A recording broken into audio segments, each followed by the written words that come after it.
আমরা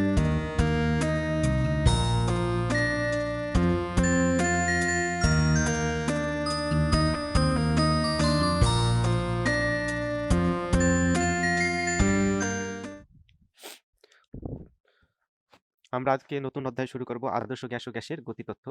তাহলে দেখো, আমরা আজকে শুরু করব কি আদর্শ গ্যাস ও গ্যাসের গতিতত্ত্ব।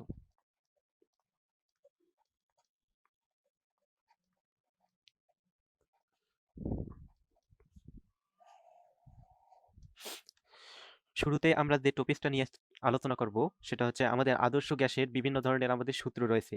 এই সূত্রগুলো নিয়ে শুরুতে আমরা আলোচনা করব। তো আদর্শ গ্যাসের যে সূত্রগুলো রয়েছে এর মধ্যে রয়েছে কি বয়েলের সূত্র, চার্চের সূত্র, তারপরে হচ্ছে কি আরেকটা হচ্ছে কি আমাদের আদর্শ গ্যাস সূত্র।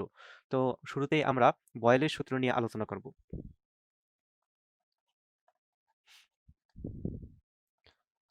বয়েলের সূত্র, তাহলে বয়েলের সূত্রের বিবৃতিটা কিরকম? বয়েলের সূত্রের বিবৃতিটা হচ্ছে এরকম যে আমাদের নির্দিষ্ট তাপমাত্রায় কোনো গ্যাসের আমাদেরকে আয়তন হচ্ছে কি চাপের ব্যস্তানুপাতিক। তাহলে হচ্ছে কি দেখো যে নির্দিষ্ট তাপমাত্রায় নির্দিষ্ট তাপমাত্রায়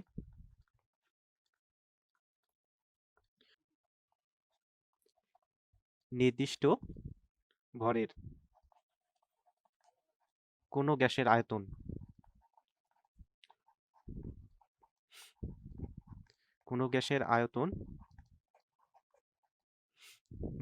হচ্ছে কি আমাদের চাপের ব্যস্তানুপাতিক।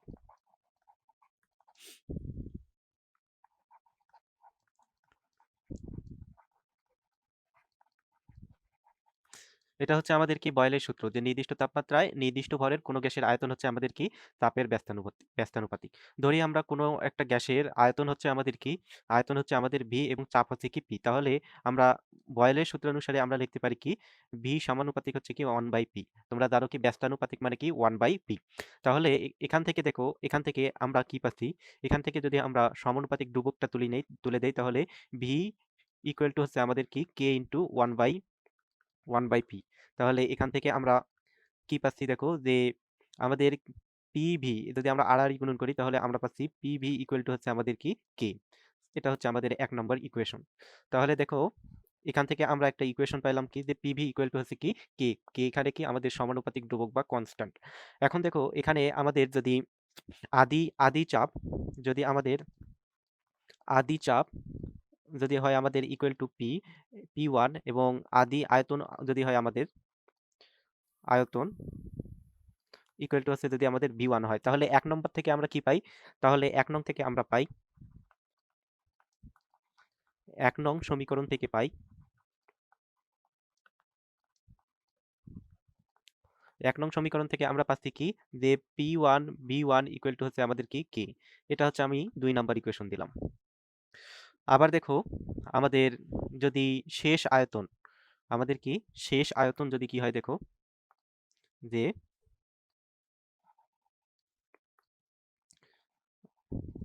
শেষ চাপ যদি হয় আমাদের কোনো একটা গ্যাসের শেষ চাপ যদি হয় আমাদের কি পি2 এবং শেষ আয়তন যদি হয় আমাদের কি ভি2। তাহলে আমরা আবার তাহলে আমরা কি পাচ্ছি দেখো তাহলে 1 নং থেকে আমরা কি পাচ্ছি? 1 নং থেকে আমরা পাচ্ছি যে পি2 ভি2 ইকুয়াল টু হচ্ছে আমাদের কি কনস্ট্যান্ট। এটা হচ্ছে আমাদের কি 3 নাম্বার ইকুয়েশন। তাহলে দেখো আমাদের 2 আর 3 যদি আমরা তুলনা করি তাহলে আমরা কি লিখতে পারি দেখো যে 2 এবং 3 নং ইকুয়েশন থেকে আমরা এখন কি পাই যে পি1 ভি1 ইকুয়াল টু হচ্ছে কি পি2 ভি2। তাহলে এখানে আমরা পাচ্ছি পি1 ভি1 ইকুয়াল টু হচ্ছে আমাদের কি পি2 ভি2। এটা আমরা পাচ্ছি। তাহলে দেখো এখান থেকে আমরা আরেকটা সুন্দর একটা আমরা কি ফর্মুলা পেলাম যে পি1 ভি1 ইকুয়াল টু হচ্ছে আমাদের কি পি2 ভি2। তাহলে এই ফর্মুলাটা আমাদের কি গ্যাসের কোন ক্ষেত্রে প্রযোজ্য? অবশ্যই মাথায় রাখবা যেখানে আমাদের কি আমাদের তাপমাত্রা এখানে আমাদের কি অবশ্যই টি স্থির থাকবে। এখানে তাপমাত্রা আমাদের কি এখানে তাপমাত্রা হচ্ছে আমাদের কি টি হচ্ছে কি আমাদের স্থির। তাহলে দেখো এখান থেকে P1 V1 ইকুয়াল টু হচ্ছে কি P2 V2। এখানে আমাদের কি তাপমাত্রাটা হচ্ছে কি স্থির, এটা অবশ্যই মাথায় রাখবা যে এক্ষেত্রে আমাদের কি তাপমাত্রা স্থির। কোনো একটা ম্যাথের ক্ষেত্রে যদি তোমাকে বলা হয় যে আমাদের একটা মনে করো যে 20 ডিগ্রি সেন্টিগ্রেড তাপমাত্রায় প্রেসার ছিল এত, আয়তন ছিল এত, একই তাপমাত্রায় আমাদের কি চূড়ান্ত অবস্থায় প্রেসার আয়তন দেওয়া থাকলে অবশ্যই এই ফর্মুলাটা আমাদের কি আমাদের প্রয়োগ করতে হবে। তাহলে এখানে আমাদের বিবেচ্য বিষয়টা হচ্ছে কি, যদি কোনো অঙ্কে যদি তোমাদেরকে বলে যে টি স্থির, মনে করো তাপমাত্রা স্থির, সেক্ষেত্রে তোমাদেরকে অবশ্যই এই সূত্রটা কি করতে হবে, প্রয়োগ করতে হবে। কারণ কি বয়েলের সূত্র থেকে আমরা এই ফাইনাল ফর্মুলাটা এটা কি পাই, P1 V1 ইকুয়াল টু হচ্ছে কি P2 V2। আচ্ছা, আমি কয়েকটা এক্সট্রা জিনিস তোমাদেরকে পড়াই এই সূত্রের পর, এগুলো তোমাদের লাগবে। যদি তোমাদেরকে বলা হয় যে সমুদ্র পৃষ্ঠ থেকে এইচ গভীরতায় চাপ, আমি এগুলো নোট আকারে লিখে দিই যে নোট, সমুদ্র পৃষ্ঠ থেকে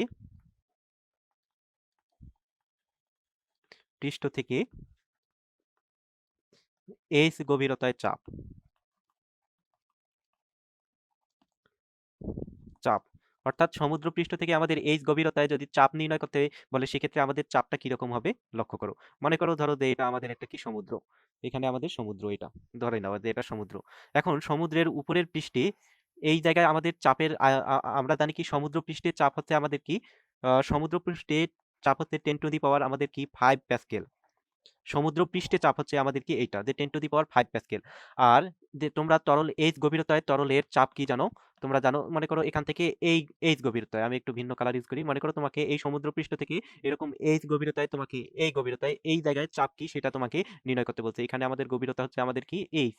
তাহলে এইচ গভীরতায় তোমরা চাপ কি জানো, যে তরলের ক্ষেত্রে এইচ গভীরতায় তোমরা চাপ জানো কি, যে তোমরা এইচ গভীরতায় কোনো তরলের চাপ তোমরা জানো কি এইচ রোজি। তাহলে সমুদ্র পৃষ্ঠ থেকে এইচ গভীরতার চাপ পি ইকুয়াল টু তুমি কি পাচ্ছ, যে এখান থেকে দেখো, এখান থেকে এই যে সমুদ্র, এটা হচ্ছে আমাদের পৃষ্ঠ, এই পৃষ্ঠ থেকে এইচ গভীরতায় চাপের ফর্মুলা হচ্ছে আমাদের কি এইচ রো জি, এইচ রো জি। আর দেখো আবার সমুদ্র পৃষ্ঠে একটা ফির আবার 10 টু দি পাওয়ার আমাদের কি 5 প্যাসকেল তাপ আছে। তাহলে এইচ রো জি এর সাথে আমাদের কি 10 টু দি পাওয়ার 5 যোগ হবে, 10 টু দি পাওয়ার 5 প্লাস হচ্ছে আমাদের কি এইচ রো জি। তাহলে তোমাদেরকে যদি বলে যে সমুদ্র পৃষ্ঠ থেকে এইচ গভীরতার চাপ কি হবে, তাহলে সেক্ষেত্রে ফর্মুলাটা চাপ পি ইকুয়াল টু হবে কি 10 টু দি পাওয়ার 5 প্লাস হচ্ছে কি এইচ রো জি। এখানে এইচটা হচ্ছে আমাদের কি সমুদ্র পৃষ্ঠ থেকে গভীরতা, এটা হচ্ছে আমাদের কি সমুদ্র পৃষ্ঠ থেকে গভীরতা, পৃষ্ঠ থেকে গভীরতা, এটা হচ্ছে আমাদের সমুদ্রপৃষ্ঠ থেকে গভীরতা। আর রো হচ্ছে আমাদের কি, রো হচ্ছে আমাদের তরলের ঘনত্ব, তরলের ঘনত্ব। আর জি হচ্ছে আমাদের কি, জি হচ্ছে অভিকর্ষজ ত্বরণ, অভিকর্ষজ ত্বরণ। তাহলে এটা একটু মাথায় রাখবা যে আমাদের সমুদ্রপৃষ্ঠ থেকে এইচ গভীরতায় চাপ নির্ণয়ের ফর্মুলাটা হচ্ছে আমাদের কি 10 টু দি পাওয়ার 5 প্লাস হচ্ছে কি আমাদের এইচ রো জি। এখন দেখো আমি তোমাদের যে জিনিসটা পড়াবো সেটা হচ্ছে, মনে করো আমাদের, আমরা আরেকটা নোট দেখবো একটা, এই জিনিসটা তোমাদের অনেক ক্ষেত্রে বেসিককে ক্লিয়ার করবে। যে মনে করো আমরা আয়তন সমান সমান কি জানি, কোনো একটা গোলাকার বস্তুর আয়তন, গোলাকার বস্তুর আয়তন, বস্তুর আয়তন, গোলাকার বস্তুর আয়তন ভি ইকুয়াল টু আমরা জানি কি, যে 4/3 পাই আর কিউ। এটা আমরা জানি যে কোনো একটা গোলাকার বস্তুর আয়তন হচ্ছে কি ভি ইকুয়াল টু হচ্ছে 4/3 পাই আর কিউ। এখান থেকে দেখো আমাদের এই যে 4/3 পাই আর এই যে পাই 4/3 পাই, এই অংশটা হচ্ছে আমাদের কি, এটা হচ্ছে আমাদের একটা কি, একটা ধ্রুবক সংখ্যা। এখানে আমাদের কি, এটা হচ্ছে আমাদের কনস্ট্যান্ট, এটা হচ্ছে আমাদের কনস্ট্যান্ট। তাহলে এখান থেকে আমরা কি পাচ্ছি, এখান থেকে আমরা পাচ্ছি ভি সমানুপাতিক হচ্ছে আমাদের কি আর কিউ। অর্থাৎ আমাদের আয়তনটা হচ্ছে আমাদের কি ব্যাসার্ধের ঘনের সমানুপাতিক, আয়তনটা হচ্ছে আমাদের কি ব্যাসার্ধের ঘনের সমানুপাতিক। অর্থাৎ যদি আমি তোমাদেরকে বলি যে ব্যাসার্ধ 3 গুণ বৃদ্ধি করলে আয়তন কত গুণ বৃদ্ধি পাবে, তাহলে গোলাকার বস্তুর ব্যাসার্ধ যদি আমরা 3 গুণ বৃদ্ধি করি, তাহলে এখানে আমরা 3-র উপর কিউ করলে আমরা পাবো কি, 3-র উপর যদি কিউ করি তাহলে আমরা পাবো 27। অর্থাৎ অর্থাৎ আমরা এখান থেকে বলতে পারি কি, অর্থাৎ এখান থেকে আমরা বলতে পারি যে ব্যাসার্ধ যদি আমাদের কয় গুণ বৃদ্ধি পায়, ব্যাসার্ধ 3 গুণ বৃদ্ধি পেলে আয়তন আমাদের, আয়তন 27 গুণ বৃদ্ধি পাবে, 27 গুণ কি বৃদ্ধি পাবে। আর যদি মনে করো দেখো ব্যাসার্ধ যদি 2 গুণ বৃদ্ধি করো তাহলে 2 এর উপর কিউ দাও, 2 এর উপর কিউ দিলে হচ্ছে কি আমাদের কি 8। তাহলে আমরা যদি বলি যে ব্যাসার্ধ 2 গুণ বৃদ্ধি পেলে আমাদের আয়তন হবে কি? আয়তন আমাদের 8 গুণ আমাদের কি বৃদ্ধি পাবে। তাহলে আমরা এই দুইটা সিদ্ধান্ত কোথা থেকে পাইলাম? যে আমরা জানি যে গোলাকার বস্তুর আয়তন v = 4/3 পাই আর কিউ। এখান থেকে আমরা ধ্রুবকটাকে আমরা উঠাই দিলে আমরা কি পাই? v সমানুপাতিক হচ্ছে কি আর কিউ। তাহলে এখান থেকেই আমরা দেখতে পারি যে ব্যাসার্ধ কোনো আমাদের গোলাকার বস্তুর ব্যাসার্ধ যদি 3 গুণ বৃদ্ধি করা হয় তাহলে আয়তন আমাদের 27 গুণ বৃদ্ধি পাবে। আর যদি আমাদের কি গোলাকার বস্তুর ব্যাসার্ধ যদি আমরা 2 গুণ বৃদ্ধি করাই তাহলে আয়তন আমাদের কি? আমাদের আয়তন 8 গুণ বৃদ্ধি পাবে। এখন আমরা যেটা পারবো সেটা হচ্ছে আমাদের চার্লসের সূত্র।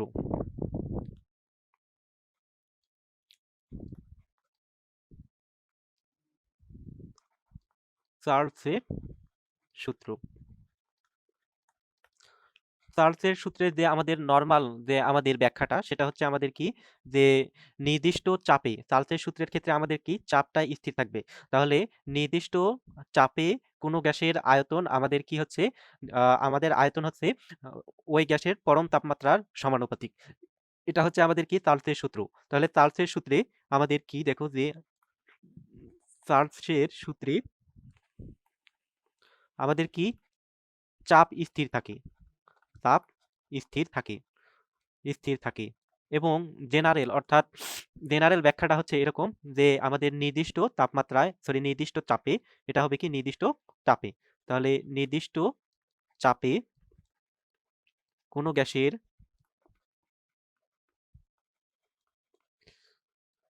গ্যাসের আয়তন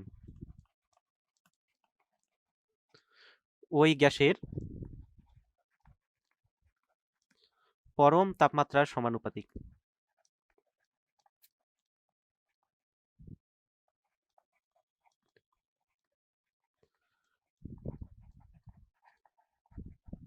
অ্যাকচুয়ালি বিজ্ঞানী চার্লস কিন্তু এই কথাটা বলেন নাই। তিনি আরেকটা সূত্র বলছিলেন। তিনি একটা বিবৃতি ব্যাখ্যা দিয়েছিলেন। সেখান থেকে আমরা সিদ্ধান্তটা পাই যে নির্দিষ্ট চাপে কোনো গ্যাসের আয়তন হচ্ছে কি আমাদের ওই গ্যাসের পরম তাপমাত্রার সমানুপাতিক। কোনো গ্যাসের নির্দিষ্ট ভরের আচ্ছা এখানে আমরা আরেকটা জিনিস এড করি যে নির্দিষ্ট চাপে নির্দিষ্ট ভরের। এখানে আমাদের ভরটাও কিন্তু কনস্ট্যান্ট হবে। নির্দিষ্ট ভরের। আরেকটু আমি এড করলাম। তাহলে নির্দিষ্ট চাপে নির্দিষ্ট ভরের কোনো গ্যাসের আয়তন ওই গ্যাসের পরম তাপমাত্রার থেকে আমাদের সমানুপাতিক। তাহলে কোনো একটা গ্যাসের যদি আমাদের আয়তন যদি হয় আমাদের ভি এবং পরম তাপমাত্রা যদি হয় আমাদের টি, তাহলে আমরা এখান থেকে কি পাচ্ছি? ভি সমানুপাতিক পাচ্ছি আমরা কি? টি। তাহলে এখন দেখো এখান থেকে আমরা যদি সমানুপাতিক চিহ্ন তুলে দেই তাহলে এখান থেকে পাচ্ছি ভি ইকুয়াল টু হচ্ছে আমাদের কি? কে টি। তাহলে এখান থেকে তুমি কে ইকুয়াল টু কি লিখতে পারো? কে ইকুয়াল টু লিখতে পারো ভি বাই টি। এটা তুমি লিখতে পারো। তাহলে এখান থেকে আমাদের একটা ফর্মুলা আসলো কে ইকুয়াল টু হচ্ছে আমাদের কি? V by T. এখানে কে হচ্ছে কি? এখানে কে হচ্ছে আমাদের সমানুপাতিক ধ্রুবক বা কনস্ট্যান্ট। এখন দেখো এটাকে আমি ১ নাম্বার ইকুয়েশন দিলাম। এখন দেখো কোনো যদি গ্যাসের আদিতে কোনো একটা গ্যাসের যদি আদিতে আয়তন যদি হয় আমাদের কি? আদিতে আয়তন আদিতে আয়তন ধরলাম হচ্ছে কি আমাদের V1 এবং তাপমাত্রা ধরলাম হচ্ছে কি আমাদের হচ্ছে কি ইকুয়াল টু হচ্ছে T1। তাহলে আমরা কে ইকুয়াল টু আমরা কি পাচ্ছি? অতএব কে ইকুয়াল টু আমরা পাচ্ছি V1 by T1। V1 by T1 এটা আমরা পাচ্ছি। কে ইকুয়াল টু হচ্ছে কি V1 বাই T1। এটা হচ্ছে আমাদের ২ নাম্বার ইকুয়েশন। আবার দেখো যদি আমাদের চূড়ান্ত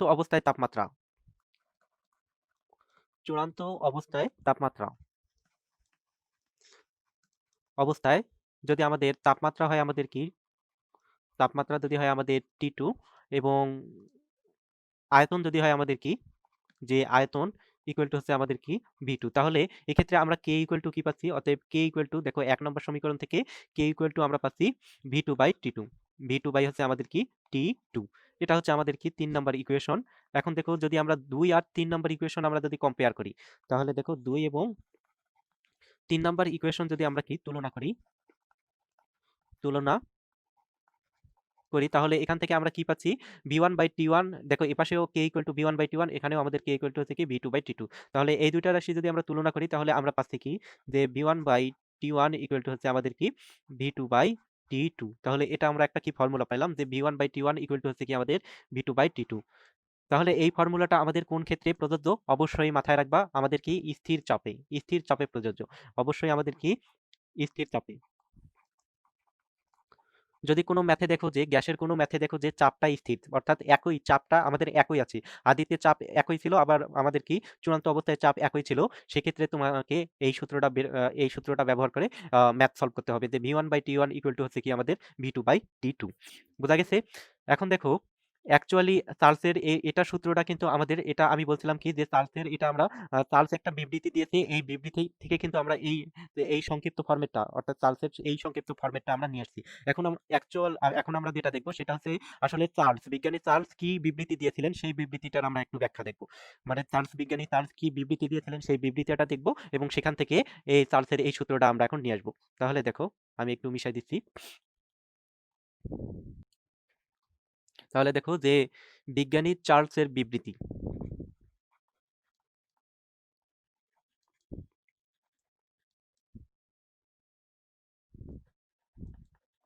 বিজ্ঞানী চার্লসের বিবৃতি।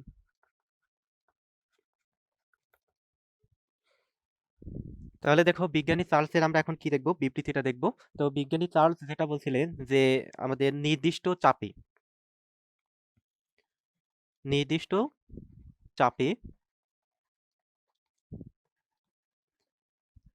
নির্দিষ্ট ভরের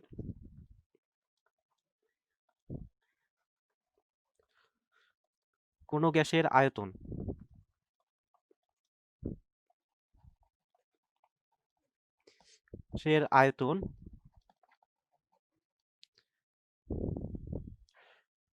0 ডিগ্রি সেলসিয়াস থেকে প্রতি 1 ডিগ্রি সেলসিয়াস তাপমাত্রা বৃদ্ধিতে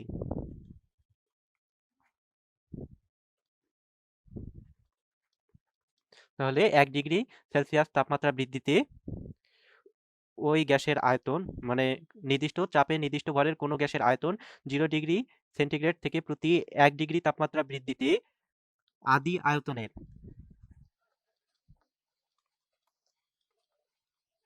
আদি আয়তনের 1/273 গুণ বৃদ্ধি পায়।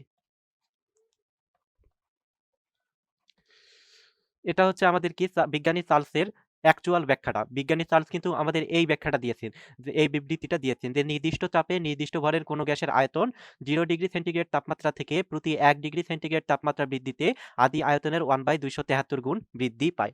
এখন আমরা এই বিবৃতির আমরা কি এখন ব্যাখ্যাটা দেখব। ধরলাম যে আমাদের ধরলাম আমাদের 0 ডিগ্রি সেন্টিগ্রেড তাপমাত্রা, মানে 0 ডিগ্রি সেন্টিগ্রেড তাপমাত্রা, এখন আমরা এর ব্যাখ্যাটা দেখতেছি। তাহলে দেখো ধরলাম যে 0 ডিগ্রি সেন্টিগ্রেড তাপমাত্রায় আয়তন হচ্ছে আমাদের কি, আয়তন হচ্ছে আমাদের ভি নট। এটা আমরা ধরলাম যে 0 ডিগ্রি সেন্টিগ্রেড তাপমাত্রায় আয়তন হচ্ছে আমাদের কি, ভি নট। কোনো একটা গ্যাসের আয়তন হচ্ছে ভি নট। এখন দেখো এখানে বলছে যে প্রতি 1 ডিগ্রি সেন্টিগ্রেড তাপমাত্রা বৃদ্ধিতে আদি আয়তনের 1/273 গুণ বৃদ্ধি পায়। অর্থাৎ এখন মনে করো কোনো একটা গ্যাস 0 ডিগ্রি সেন্টিগ্রেড তাপমাত্রায় আছে। এখন তুমি ওই 0 ডিগ্রি সেন্টিগ্রেড থেকে যদি তুমি 1 ডিগ্রি সেন্টিগ্রেড তাপমাত্রা বৃদ্ধি করো, তাহলে ওই গ্যাসের আয়তন আদি আয়তনের কি 1/273 গুণ আমাদের কি বৃদ্ধি পাবে। তাহলে এখন দেখো যে 1 ডিগ্রি সেন্টিগ্রেড তাপমাত্রায় আয়তন বৃদ্ধি কি হবে। এখন দেখো যে এখন 1 ডিগ্রি সেন্টিগ্রেড তাপমাত্রায় আয়তন বৃদ্ধি।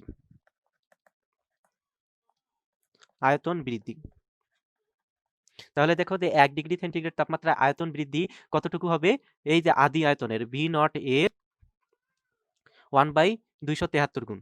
তাহলে 1/273, এতটুকু আয়তন আমাদের কি 1 ডিগ্রি সেন্টিগ্রেড, 1 ডিগ্রি সেন্টিগ্রেড তাপমাত্রায় যদি আমরা বৃদ্ধি করি, তাহলে 1 ডিগ্রি সেন্টিগ্রেড তাপমাত্রায় আয়তন বৃদ্ধি হবে ভি নট এর 1/273 গুণ। তার মানে এখান থেকে তুমি পাচ্ছ ভি নট বাই কি হচ্ছে আমাদের কি 273 ডিগ্রি। এখন যদি তোমাকে বলি যে 1 ডিগ্রি সেন্টিগ্রেড তাপমাত্রায়, অতএব আমাদের 1 ডিগ্রি সেন্টিগ্রেড তাপমাত্রায় মোট আয়তন কি হবে। অতএব 1 ডিগ্রি সেন্টিগ্রেড তাপমাত্রায় আমাদের মোট আয়তন মোট আয়তন কি হবে। আদিতে আমাদের আয়তন ছিল আমাদের কি ভি নট, এবং 1 ডিগ্রি সেন্টিগ্রেড তাপমাত্রায় যদি বৃদ্ধি করি তাহলে আমাদের আয়তন হয় ভি নট বাই 273 গুণ। তাহলে এই আমাদের 1 ডিগ্রি সেন্টিগ্রেড তাপমাত্রায় মোট আয়তন আমাদের হচ্ছে কি আমাদের ভি নট প্লাস আছে কি আমাদের ভি নট বাই 273। এটা আমরা পাচ্ছি। তার মানে ১ ডিগ্রি সেন্টিগ্রেড তাপমাত্রায় তুমি এটা পাচ্ছ। অনুরূপভাবে যদি তোমাকে বলি যে ২ ডিগ্রি সেন্টিগ্রেড তাপমাত্রায় আয়তন। ২ ডিগ্রি সেন্টিগ্রেড তাপমাত্রায় মোট আয়তন কি হবে? এক্ষেত্রে হবে মোট আয়তন হবে V0 প্লাস আ ভি ২ ডিগ্রি। তাহলে এক্ষেত্রে হবে আমাদের এখানে 2 V0 ডিভাইডেড বাই হচ্ছে আমাদের কি ২৭৩। এটা আমি একবারে লিখলাম। তোমরা এখান থেকেও তোমরা এভাবে ঐকিক নিয়মে বের করতে পারো যে ১ ডিগ্রি সেন্টিগ্রেড তাপমাত্রায় আয়তন বৃদ্ধি পায় V0 বাই ২৭৩ গুণ। অতএব ২ ডিগ্রি সেন্টিগ্রেড তাপমাত্রায় আয়তন বৃদ্ধি পাবে কি আমাদের 2 V0 বাই ২৭৩ গুণ। অতএব ২ ডিগ্রি সেন্টিগ্রেড তাপমাত্রায় মোট আয়তন কি আদি আয়তন প্লাস আছে কি যতটুকু আয়তন বৃদ্ধি পেল এভাবে। তো আমি এই জিনিসটা আমি একবারে লিখলাম যে ২ ডিগ্রি সেন্টিগ্রেড তাপমাত্রায় মোট আয়তন হচ্ছে কি V0 প্লাস 2 V0 বাই ২৭৩ গুণ। এখন যদি তোমাকে বলি যে এখানে যদি আমি তোমাকে বলি যে থিটা ডিগ্রি সেন্টিগ্রেড তাপমাত্রায় আয়তন বৃদ্ধি, তাহলে এখন যদি তোমাকে বলি যে থিটা ডিগ্রি সেন্টিগ্রেড তাপমাত্রায় মোট আয়তন কি হবে? থিটা ডিগ্রি সেন্টিগ্রেড তাপমাত্রায় মোট আয়তন হবে আমাদের V0 প্লাস হচ্ছে কি আমাদের থিটা থিটা ডিগ্রি কিন্তু হচ্ছে আমাদের কি V0 বাই ২৭৩ ২৭৩ এটা আমরা পাচ্ছি। এখন দেখো এখান থেকে V0 আর এখান থেকে V0 আমাদের কি কমন যায়। তাহলে আমরা যদি কমন নিয়ে ফেলি তাহলে আমরা কি পাচ্ছি? V0 কে কমন নিলে আমরা পাচ্ছি 1 প্লাস আমাদের কি আ theta by theta degree divided by হচ্ছে আমাদের কি ২৭৩ ২৭৩ এটা তুমি পাচ্ছ। এখন এখানে যদি তুমি লসাগু করো তাহলে এখানে কি পাচ্ছ? এখানে পাচ্ছ V0 V0 ইনটু এখানে আমাদের ২৭৩ আমাদের কি লসাগু করলে এখানে আমাদের হবে কি ২৭৩ ২৭৩ প্লাস হচ্ছে কি আমাদের থিটা। এটা আমরা পাচ্ছি। তাহলে দেখো এখন থিটা ডিগ্রি তাপমাত্রায় মোট আয়তন আমরা কি পাইলাম? V0 into ২৭৩ plus theta degree divided by হচ্ছে কি আমাদের ২৭৩। আচ্ছা আমি একটু উপরের দিকে একটু মিশাই দেই। এখন দেখো এখানে আমাদের কি থিটা ডিগ্রি তাপমাত্রায় আমাদের আয়তনটাকে ধরলাম হচ্ছে আমাদের ভি। এটা ধরে নিলাম। তাহলে থিটা ডিগ্রি সেন্টিগ্রেড তাপমাত্রায় আমরা ধরে নিলাম যে আয়তন হচ্ছে কি ভি। তাহলে ভি ইকুয়াল টু হচ্ছে V0 ইনটু ২৭৩ ডিগ্রি মানে ২৭৩ প্লাস থিটা ডিভাইডেড বাই ২৭৩। অতএব আমরা এখান থেকে আমরা কি পাচ্ছি দেখো যে অতএব ভি ইকুয়াল টু আমরা পাচ্ছি V0 to ২৭৩ plus theta divided by হচ্ছে আমাদের কি ২৭৩ ২৭৩। তাহলে আমরা ফাইনালে আমরা একটা ইকুয়েশন পাইলাম কি যে ভি ইকুয়াল টু হচ্ছে আমাদের কি V0 into ২৭৩ plus theta divided by হচ্ছে আমাদের কি ২৭৩। তাহলে আমরা ইকুয়েশন পাইলাম কি ভি ইকুয়াল টু হচ্ছে V0 ২৭৩ plus theta divided by হচ্ছে কি আমাদের ২৭৩। এটা আমি পাইলাম। তাহলে আমি একটু নিচের দিকে এখন আবার মিশিয়ে দিচ্ছি। এখন দেখো এই যে আমাদের ২৭৩ প্লাস থিটা এই যে এই অংশটুকু আছে ২৭৩ প্লাস আছে কি আমাদের থিটা এই অংশটুকুকে বলা হয় পরম তাপমাত্রা। তাহলে দেখো এখানে আমাদের এখানে ২৭৩ ২৭৩ প্লাস থিটা ইকুয়াল টু হচ্ছে আমাদের কি বড় হাতের টি। এই বড় হাতের টি হচ্ছে আমাদের কি পরম তাপমাত্রা। পরম তাপমাত্রা পরম তাপমাত্রা অর্থাৎ আমরা বলতে পারি অর্থাৎ থিটা এর পরম তাপমাত্রা থিটা এর পরম তাপমাত্রা হচ্ছে আমাদের এখানে কি তাপমাত্রা হচ্ছে টি বা এটাকে আমরা বলতে পারি আহ, আচ্ছা টি যে থিটা এর পরম তাপমাত্রা হচ্ছে আমাদের টি। এখন তাহলে দেখো ২৭৩ প্লাস থিটাকে যদি আমরা এখন টি দ্বারা আমরা কি রিপ্লেস করি তাহলে এখান থেকে আমরা কি পাচ্ছি দেখো অতএব আমরা পাচ্ছি কি দেখো যে অতএব আমরা এখান থেকে পাচ্ছি ভি ইকুয়াল টু হচ্ছে আমাদের কি V0 ইন্টু এই মানটা হচ্ছে আমাদের কি টি ডিভাইডেড বাই হচ্ছে আমাদের কি ২৭৩ ২৭৩। এখন দেখো V0 হচ্ছে আমাদের কি আদি আয়তন। আদি আয়তন সর্বদা আমাদের কি ফিক্সড। আর ২৭৩ ও আমাদের একটা কি নির্দিষ্ট সংখ্যা। আদি আয়তনও আমাদের নির্দিষ্ট সংখ্যা, ২৭৩ ও আমাদের কি নির্দিষ্ট সংখ্যা। তাহলে আমরা এখান থেকে বলতে পারি যে এই এতটুকু হচ্ছে আমাদের কি কনস্ট্যান্ট। এতটুকু হচ্ছে আমাদের কনস্ট্যান্ট। তাহলে দেখো এই কনস্ট্যান্ট অংশটুকুকে আমি যদি একটু সাজায় লিখি তাহলে এখান থেকে আমি কি লিখতে পারি দেখো এখান থেকে আমি লিখতে পারি V ইকুয়াল টু হচ্ছে আমাদের ধ্রুবক ইনটু হচ্ছে আমাদের কি টি। তাহলে এখান থেকে যদি তুমি এখন ধ্রুবকটাকে তুমি তুলে দাও তাহলে এখান থেকে পাচ্ছ দেখো ভি সমানুপাতিক হচ্ছে কি টি। দেখো আমাদের চার্লসের সূত্রটা কিন্তু আমাদের চলে আসছে যে আমাদের নির্দিষ্ট চাপে নির্দিষ্ট ভরের কোনো গ্যাসের আয়তন ওই তাপমাত্রার হচ্ছে কি আমাদের কি সমানুপাতিক। তাহলে দেখো আমাদের এই বিবৃতি থেকে অ্যাকচুয়ালি আমাদের কি চার্লসের এই সূত্রটা এভাবে চলে আসছে। তাহলে যা হচ্ছে আমাদের কি চার্লসের সূত্র। কারণ কি যে নির্দিষ্ট চাপে নির্দিষ্ট ভরের কোনো গ্যাসের আয়তন দেখো আমাদের কি চাপের সমানুপাতিক। এটা আমরা পেয়ে গেছি। আচ্ছা, এখন আমি যেটা তোমাদের পড়াবো সেটা আমি ২টা কেস পড়াবো। ২টা কেস এক্ষেত্রে আছে। এই ২টা কেস আমাদের খুবই গুরুত্বপূর্ণ।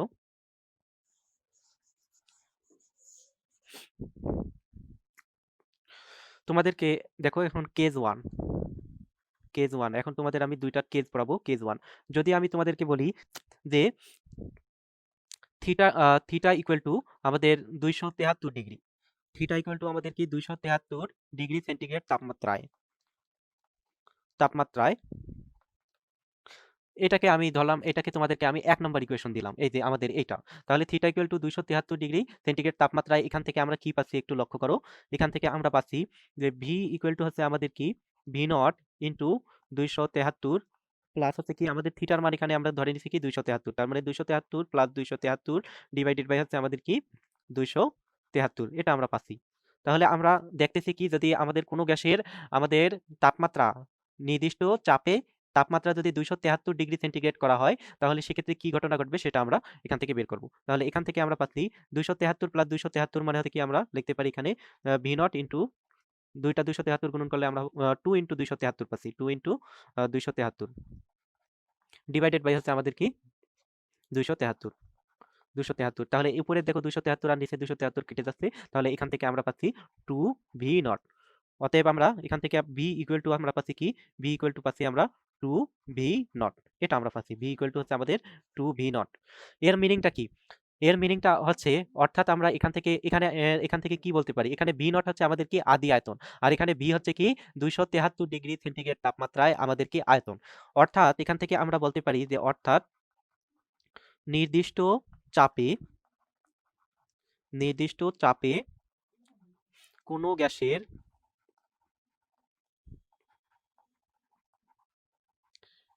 ২৭৩ ডিগ্রি এই যে ২৭৩ ডিগ্রি সেন্টিগ্রেড তাপমাত্রায়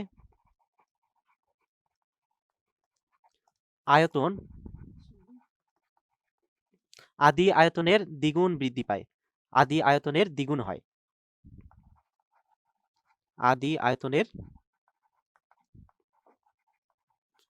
আদি আয়তনের কি হয়? দ্বিগুণ হয়।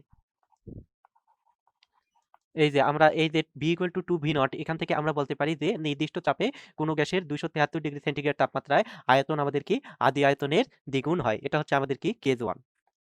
এখন আমরা কেস 2 দেখব।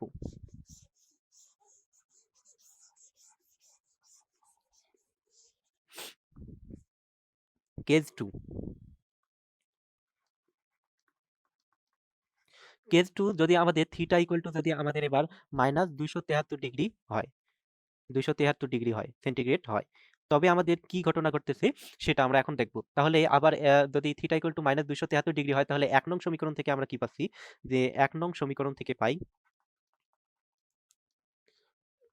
আমরা কি পাচ্ছি দেখো। ১ নং সমীকরণ থেকে আমরা পাচ্ছি ভি ইকুয়াল টু হচ্ছে আমাদের ভি নট ইন্টু ২৭৩ এবার আমাদের কি -২৭৩ কারণ কি থিটার মান দেখো, থিটার মান হচ্ছে আমাদের কি -২৭৩ তাহলে এখানে হবে কি -২৭৩ ডিভাইডেড বাই হচ্ছে আমাদের কি ২৭৩। তাহলে দেখো ২৭৩ থেকে ২৭৩ বিয়োগ দিলে আমাদের এখানে হয় 0, 0 বাই সামথিং মানে 0 আর আমাদের সামথিং ইনটু 0 মানে 0। তার মানে এখান থেকে তুমি পাচ্ছ কি? এখান থেকে তুমি পাচ্ছ ভি ইকুয়াল টু হচ্ছে আমাদের কি 0।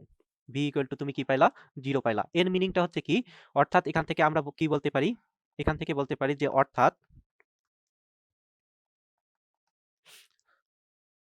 আমাদের -২৭৩ ডিগ্রি সেন্টিগ্রেড তাপমাত্রায়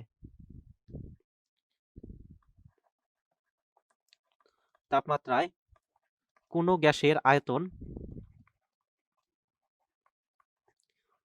গ্যাসের আয়তন আমাদের কি তাত্ত্বিকভাবে 0 হয়। তাত্ত্বিকভাবে আমাদের কি 0 বা 0 হয়। এটা আমরা পাচ্ছি যে অর্থাৎ আমাদের -২৭৩ ডিগ্রি সেন্টিগ্রেড তাপমাত্রায় কোনো গ্যাসের আয়তন আমাদের কি তাত্ত্বিকভাবে কি হয় 0 হয়। কিন্তু আমাদের কি বাস্তবে আমাদের কোনো গ্যাসের আয়তন -২৭৩ ডিগ্রি সেন্টিগ্রেড তাপমাত্রায় কি 0 কখনো সম্ভব নয়। যদি আমাদের আয়তনটাই 0 হয়ে যায় এটা কখনো সম্ভব নয়। বাস্তবিক ক্ষেত্রে কিন্তু আমাদের কি এই আমাদের কোনো গ্যাসের একটা জিনিসের আয়তন হুট করে 0 হওয়া এটা সম্ভব নয়। একটা জিনিসের অস্তিত্ব আছেই। কিন্তু হুট করে আমাদের এর অস্তিত্ব 0 হয়ে যাচ্ছে মানে ভিনিশ হয়ে যাচ্ছে এটা কিন্তু বাস্তবে সম্ভব নয়। -273 ডিগ্রি সেন্টিগ্রেড তাপমাত্রাতেও আমাদের গ্যাসের আমাদের কি পাওয়া যায়। কিন্তু এই তাপমাত্রায় যদি তুমি পৌঁছাও কোনো গ্যাসকে নিয়ে যাও তাহলে সেটা তরল বা কঠিন অবস্থায় চলে যাবে। বুঝা গেছে? কিন্তু এটাকে আমাদের কি যে আমরা তাত্ত্বিকভাবে দেখতেছি যে আমাদের কি -273 ডিগ্রি সেন্টিগ্রেড তাপমাত্রায় আমাদের কি কোনো গ্যাসের আয়তন 0 হয়ে যাচ্ছে। এটা আমাদের মানে গাণিতিকভাবেই শুধু সম্ভব। বাস্তবে কিন্তু এর কোনো অস্তিত্ব নাই। এই যে আমাদের -273 ডিগ্রি সেন্টিগ্রেড তাপমাত্রা একে বলা হয় চরম শূন্য তাপমাত্রা বা পরম তাপমাত্রা। এই -273 ডিগ্রি এটা অনেক সময় এমসিকিউতে আসে, একটু মাথায় রাখবা যে -273 ডিগ্রি সেন্টিগ্রেড তাপমাত্রাকে বলা হয় চরম শূন্য তাপমাত্রা। চরম শূন্য তাপমাত্রা বা এটাকে বলা হয় পরম তাপমাত্রা।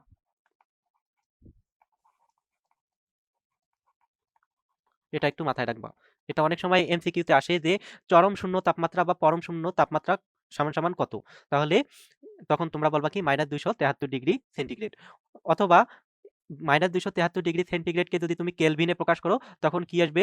0 কেলভিন আসবে। তার মানে 0 কেলভিনকেও বলা হয় আমাদের কি পরম শূন্য তাপমাত্রা বা আমাদের কি পরম তাপমাত্রা। 0 কেলভিন অথবা কি -273 ডিগ্রি সেন্টিগ্রেড। এই চরম শূন্য তাপমাত্রার উপর ভিত্তি করেই বিজ্ঞানী কেলভিন একটা স্কেল আবিষ্কার করেন, যে স্কেলকে বলা হয় আমাদের কি কেলভিন স্কেল। এটা আমাদের কি একটু মাথায় রাখবা যে এই চরম শূন্য তাপমাত্রাকে ব্যবহার করে চরম শূন্য তাপমাত্রাকে তাপমাত্রাকে আচ্ছা আমি একটু ভালোভাবে লিখি। তাপমাত্রাকে ব্যবহার করে যে স্কেল তৈরি করা হয় তাকে বলা হয় কি আমাদের কেলভিন স্কেল। Kelvin scale. এই পরম শূন্য তাপমাত্রাকে 0 ডিগ্রি তাপমাত্রা মানে 0 কেলভিন ধরে বিজ্ঞানী কেলভিন একটা আমাদের কি স্কেল আবিষ্কার করেন যাকে বলা হয় কি আমাদের কেলভিন স্কেল।